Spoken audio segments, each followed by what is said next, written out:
hope with those strides there's a little bit more action on some of these companies and school districts to put things in place for Black people and really just any minorities to thrive in certain positions. And we can all be on top together, I feel, but don't put your foot on me and put me on the bottom. Mm-hmm. And I think that's what is really going on when we see these racial injustices. Have we always made the right decision in the moment? No, none of us have. Have we always said exactly the right thing? No. But when there's grace and conversation, then my prayer is just that we and this is a movement, it's not a moment.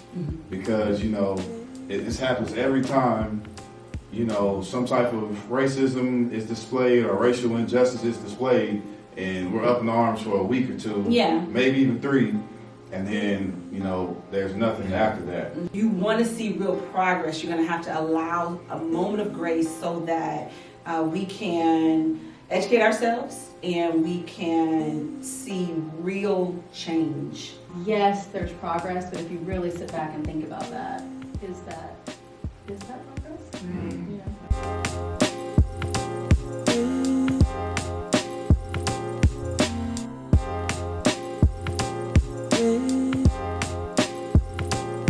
So we'll kind of get things started. Obviously, a lot of things going on in society centered around racial injustice and racism and police brutality and relationships with the police and everything like that, that a lot of times people, we forget that those are not the only issues that we face as a society. So I just wanted to get, you all together to talk about other issues. We're still going to highlight racial injustice and racism, but even talking about, some of the plights and things that women have to go through in our society. So, but before we get into all that, just the first question I wanted to ask is, why did you get into education? Yeah, go ahead. Take it away. I think I got into education because it was sort of a way of life in my family. Many educators in my family. I grew up tagging along with my grandmother and my uncles and my grandfather. And it was just something that a lot of people I looked up to in our community. They were educators, and so it was a way of life. And so I think that's what first introduced me into the field of education. So I didn't grow up with educators, but it was kind of a way of life for me in the sense that I wouldn't necessarily say I loved school, but I didn't dislike school, but I loved English class, throughout my entire high school career. And so when I got older, and I dabbled in many things. I worked at retail, I worked in the mortgage industry, and I didn't enjoy getting up in the morning to go to work. And so when I started subbing and started looking into taking education classes, that was the first time that I was actually getting excited about what I was doing. And that, I think, when I did my student teaching at the end of the year, or the end of the semester, a girl who I'd maybe had 3 interactions with, because she wasn't in the class that I actually took over, I was just kind of in there observing. She wrote me this 3-page letter about how she was so sad I was leaving, and she felt like I was the only person who saw her. And every time I said hi, insert her name, she felt like somebody noticed her, and that's when I knew I made the right decision. Nice. I'm kind of similar to Chloe, just had a lot of family members who were teachers, coaches, married a coach. I actually wasn't an education major initially in college. Fell in love, got married a coach who was going to a small town in East Texas, and my New York dreams were shot. I was a fashion merchandising major initially, so I went back and got, or finished my education with home economics and family consumer sciences. So did that and got the education piece so that I could teach and be where he was headed, because that was kind of important. So. I would say for me, my story is a little unconventional in the sense that while I do have a lot of family members that are in education, and they try to always tell me that I should at least get my teaching certificate. And I said, I don't need any of that.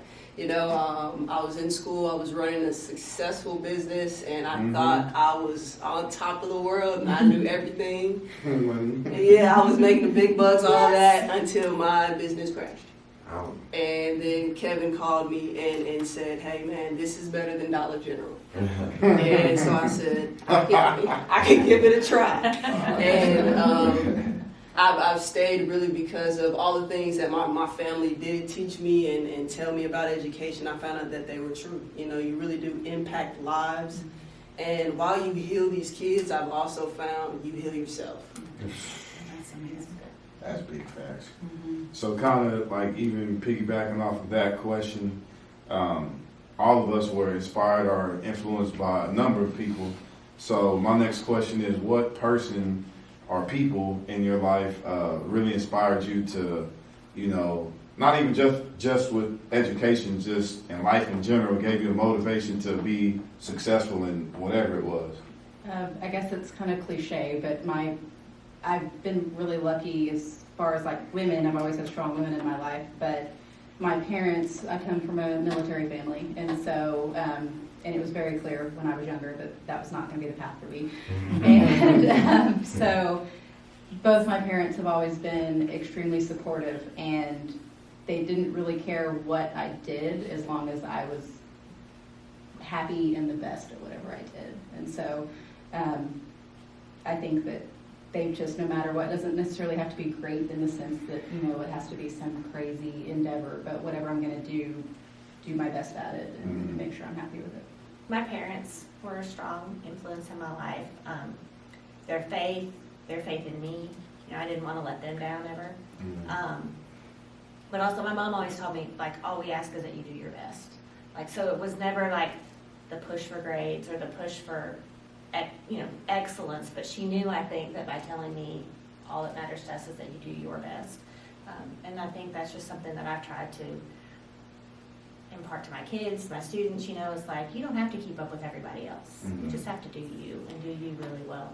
So I would say probably them. I mean, there's been other people, like Paris was saying, through education that have taught me so much, you know, other teachers and colleagues and principals through the years, you know, that have mentored me along the way, that have meant so much to me. But I think probably, you know, initially it would be my family. I would say for me, of course, you know, my mom was and is a huge part of my life, and my grandmother was when she was living.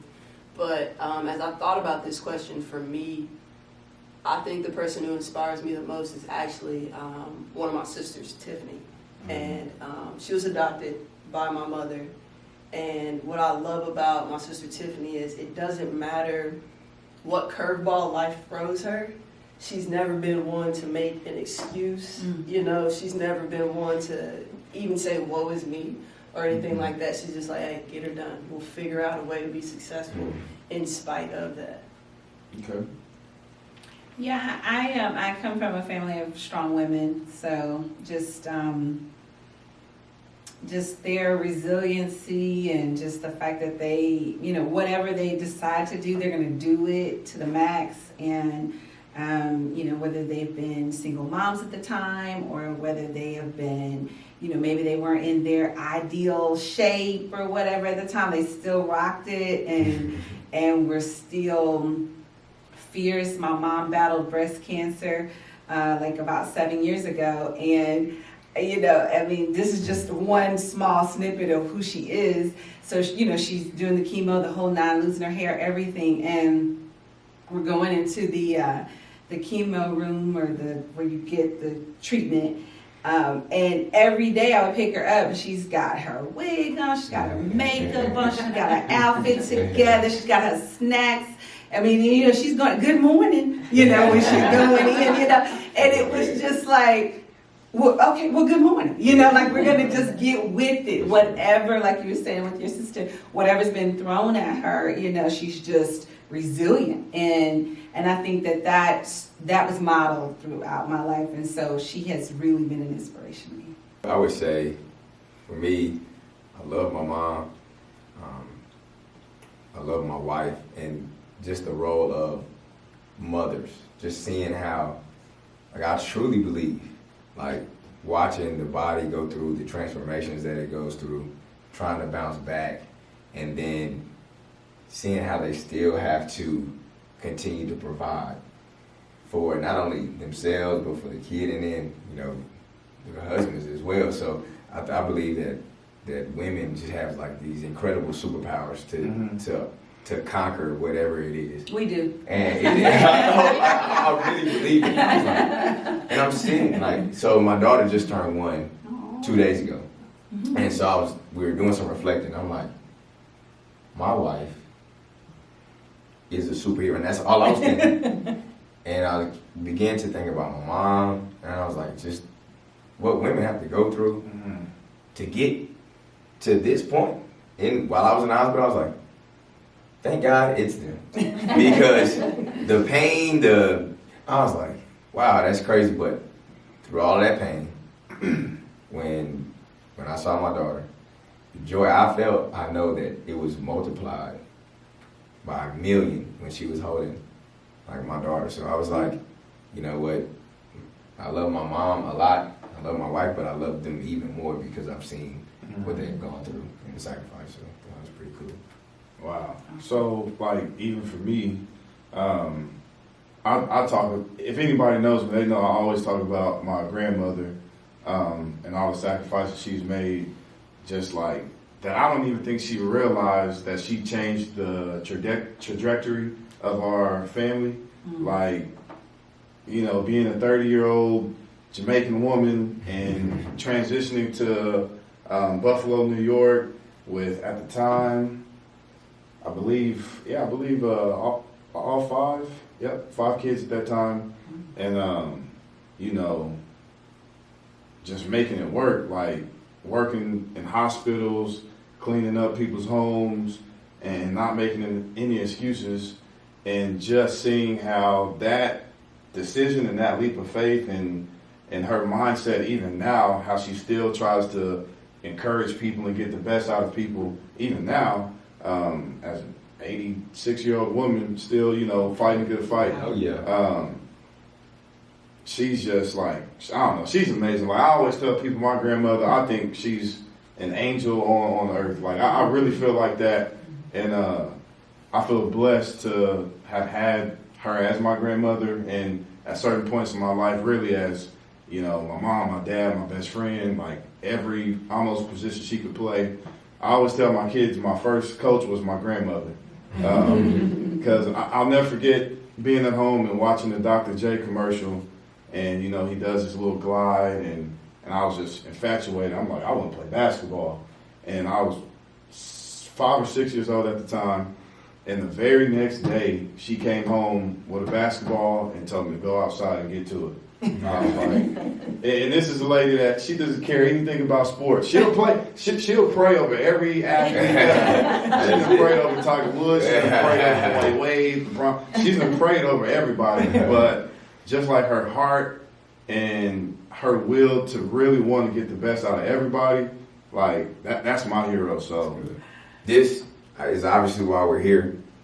Since we've talked and since our last episode, there has been more issues going on, but there's also strides being made. Now, I hope with those strides, there's a little bit more action on some of these companies and school districts to put things in place for the people for black people, and really just any minorities to thrive in certain positions that allow you to either have your own school, run your own business, make big time decisions. And so my question now is, what is your take on racism, maybe some type of racial injustice that you have experienced, or what is your perspective on that?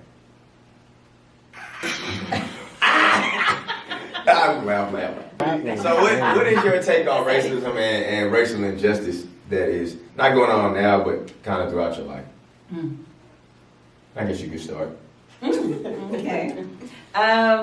So I believe that we are a part of a movement right now. I think that COVID came and exposed a lot of things. And that, I have to be honest, before I am a woman, before I'm African American, I am a child of God. And so I believe that God didn't cause COVID, but He is using this time to help us see some things that we didn't see before, just because we were just flat out busy and consumed with our own lives. Mm-hmm. And so I think that that's why this movement now is picking up, or has picked up so much steam, and we can see real change starting to happen, like with the no-knock bans being enacted because of the Breonna Taylor situation, or the Tatiana Jefferson situation. And I do also think that people are starting to see how, we can, when I was growing up, the police were partners with the community. And, you wanted to be, I was in a police recruiting thing in the summers, and it was less military-like, and now it's more that way. And I think that while we may not see it in the communities we live in, like around here, but it does happen. And so I think that everything's exposed and everything's on the table and everything's up for discussion. But I do think that we need to look at it not so much like in our feelings a lot. If you can just allow a moment of grace to step outside of whatever personal injustices, and we've all had them. Personal, if you've been a person of color, you have experienced some sort of slight, some sort of injustice, some sort of issue because of who you were born as. But I do feel like if you want to see real progress, you're going to have to allow a moment of grace so that we can educate ourselves and we can see real change in our world. So yeah, that's kind of my take on what's going on right now. So even to like piggyback off of you just for a little bit, like the thing that stood out to me is when you said like it's a movement, because I read something online that said this is a movement, it's not a moment, because this happens every time some type of racism is displayed or racial injustice is displayed, and we're up in arms for a week or two, maybe even 3. And then, there's nothing after that. And then we get a new hashtag and right. we move on. And then the thing about COVID-19 making everybody stay put, like you said, and you said, we're in the year of 2020. 2020 is perfect vision. Oh, yeah. And all of these things are coming to light now, and I don't think that's by coincidence. No. And it is great to see all the people speaking out and taking a stand, and encouraging others to speak out and take a stand as well, and asking questions, all this stuff. But I just think we have to keep going. Like you said, it's a movement. It's not just, like, if we really want to make change and progress, it can't just be another, I made my post 3 weeks ago. I'm like, no, how many people did you check on today? How many, of your people that did you reach out to, ask questions or whatever? Like me and you were talking about this the other day. So, that's just my little spiel on it. Just, you said some things that kind of triggered me, so Yeah, I thought that was perfect. So going off what Chloe said about like educating yourself and really reflecting and making real change, I feel like a lot of what I've been seeing online, which is not a good place to look right now, ever. So a lot of things that I've been seeing and hearing is that, well, we've made so much progress, because everybody goes to the same school, and there's, we don't have segregation, and people aren't running around like KKK's not running rampant. And I feel like, yes, that's progress, maybe, but at the same time, Trevor Noah has a video about polite racism, and there's still so much of that, and I feel like people don't look at that because it can be so subtle at times, because people will smile in your face, but then what they're saying they're saying it to you while they're smiling at you is, it's racist. I had someone when I was dating my ex, and she looked at me and she told me how beautiful I was, and oh, you're so pretty, he's so lucky. And apparently as soon as I left, she asked him what I was. And when he told her, you know, well, she's half black, she said, well, you know, if you have babies, your kids are going to be black. And he was like, you know, I understand how babies are made. And she said, well, are you okay with that? And he told her, I mean, clearly, as I said, I know how that works. And then later on, he put our picture on his desk at work, and she told him that he needed to move it because it was like right by the door, and she said that's not the first thing people wanted to see she's like, you didn't want people to see that when they first walked in the door. Right. And so, but again, smiling in my face, telling me how beautiful I was, and So a lot of that going on. yes. So, and that's, I Well, feel like racism, you'll let me shoot a basketball for you, but will you let me date your daughter? yes, absolutely. That's crazy. Wow. She would have heard it from me. Fever next day, I'm sorry.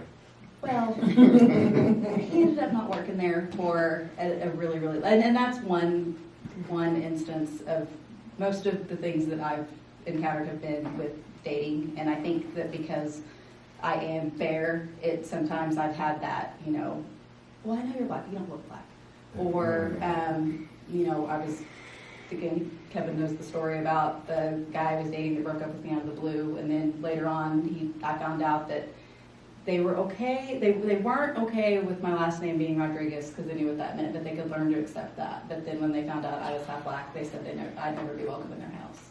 Wow. And so, and that's not that it's not a big deal. Obviously, it is to me, and it's hurtful to me, but that's on a very small scale compared to what other people deal with. And so yes, there's progress, but if you really sit back and think about that, is that progress? Mm-hmm.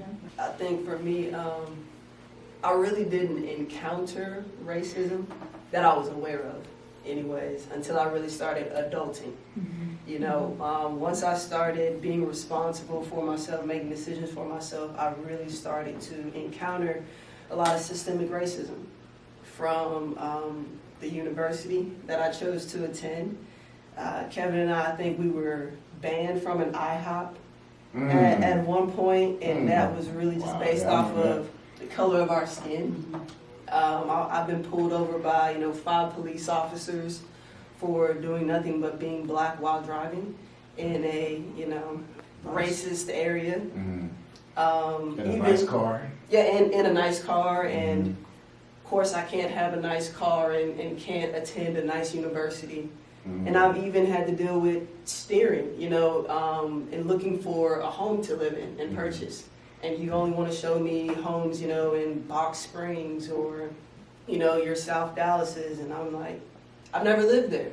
And so I don't want to live somewhere I've never lived before. I've always lived in the suburbs. Can you show me a place in the suburbs even, And so I just had to realize a lot of that stuff was a part of a system that was really meant to keep certain folks in power and to keep anyone that would compete against them out of power. And me being a competitive person, I always want to be on top. I mean, we can all be on top together, I feel, but don't put your foot on me and put me on the bottom. And I think that's what is really going on when we see these racial injustices. I think this whole thing, like Chloe said, Paris alluded to as well, when the world slowed down, I know I laughed with my husband because I said, I was praying for some intervention, and I didn't really realize he was going to answer it with a worldwide pandemic. But I think we all needed that. I think we were all there at a place, whether it was work or life in general or family or whatever. Like, it was just kind of reaching that crescendo of just like too much, And when we slowed down, it really did give everyone, I think, just clearer vision, to see like what was going on. And when we started hearing about all these injustices that have occurred, and watching them unfold, in social media, I mean, like, just the inhumanity of all of that, and just while you're sitting alone in a quiet house and taking it all in. You know, it just becomes really real.